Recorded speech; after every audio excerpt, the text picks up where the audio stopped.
video to talk a little bit about an area of interest versus a territory. What we've got here is a territory A. I've created territory A. I can view it here using the analysis view and map and data. And I can actually go in and add more data, remove data. This particular territory is based on counties. I can bring population and other information over.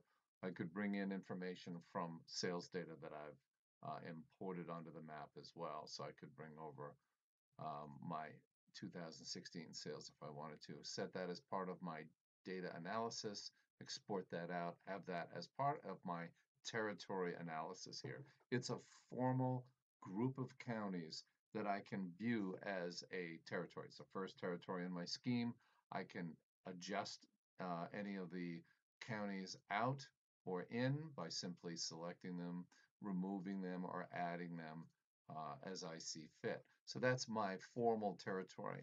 An area of interest is something that needs to be developed. It needs to be explored. There's an area we've got some interest in. We're seeing some sales up here in the New York City area, and we would like to explore that particular area. And it might be as simple as taking a radius search and simply putting a radius on that particular area and exploring it by county, which would be very similar to building a territory. It's the exact same process. And I would name it area of interest one, but it's going to be informal. We're not going to worry too much about all the data. We're just going to look at that particular area and explore it for now, thinking about who might live near here, who might be able to cover this area, what customers are up there, how much sales are we getting out of that particular area. Is this the area we want to turn into a territory, or do we want to, in fact, focus on an area out here so you could create another area of interest out there?